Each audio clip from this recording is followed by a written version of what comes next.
porteur de rêve, juste quelqu'un qui a envie de partager ses émotions, ses mots, son amour de la langue française notamment, et tout ce qui comporte la beauté de la vie. C'est les petites choses, c'est la vie de tous les jours qui fait que j'emmagasine dans ma petite tête et dans mon environnement et dans ma vie tout ce qui se passe autour de moi, la nature, les gens, les petites gens, les grandes gens, enfin tout ce qu'il peut y avoir autour de moi, et tout ça que fait qu'un jour ou l'autre j'ai envie de sortir des mots, une chanson, une mélodie qui m'arrive, et voilà, j'essaye de partager tout simplement. Alors c'est un album que j'ai commencé à concevoir au moment du confinement. C'est une époque où on était plus ou moins, j'allais dire enfermé chez soi, pas tout à fait, mais on était quand même restreint aux sorties. Et donc en me baladant dans mon petit coin de ma petite ville, j'observais ce qu'il y avait autour, etc.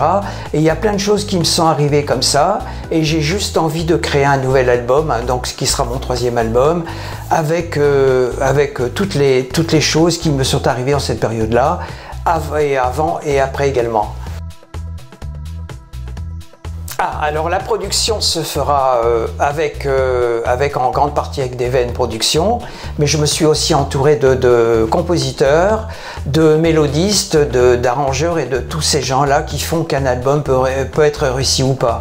Et le processus de fabrication de l'album se fait chez DVM Productions avec en grande partie le travail qu'a fait ce compositeur de talent qui est Otto Nalbonne. Et d'autres personnes vont également intervenir dans cet album. Je pense notamment à mon ami Jacques Van Peteghem, qui est un musicien de talent avec qui je contribue également sur la scène, et d'autres intervenants, notamment mon ami Jean-Pierre Lombard, qui sera également sur l'album par rapport à certaines mélodies, certaines compositions, et d'autres encore, Ruth Wouters, enfin tous ces gens-là, tous ces compositeurs, j'en oublie certainement, Marcel Defive, qui maintenant n'est plus tout à fait dans le système, mais qui a fait de très très belles choses également avec moi, voilà. Et en grande partie, donc les 100% des textes seront de votre serviteur, et 70% des mélodies à peu près de moi également. Je vais dire toutes, parce qu'en fait, toutes les chansons que je vais mettre dans cet album, qui comprendra à peu près entre 14 et 16 chansons, ce sont des chansons qui m'ont énormément inspiré, des mots qui m'ont énormément inspiré, qui font partie de ma vie, de mon quotidien, et des petites choses de la vie autour de moi. Donc je ne peux pas trop dire qu'il y a une ou deux chansons qui vont ressortir dans l'album. Il y a des chansons assez rigolotes, dirons-nous, assez fantaisistes, des chansons beaucoup plus intimistes, plus tendres. Je pense à ma maman notamment, je pense à plein de choses autour de moi, et des rencontres que j'ai pu faire dans ma vie qui ont alimenté donc ce 3e album. Juste du partage, de l'amitié, et donner aux gens l'envie d'écouter ce que j'ai fait, quoi. Peut-être la qualité des textes, surtout, parce que je travaille beaucoup les textes.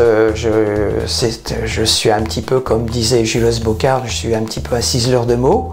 Et puis, sans prétention, et sans prétention aucune par rapport à ce grand bonhomme, bien sûr, mais aussi un obsédé textuel, dirons-nous, en même temps.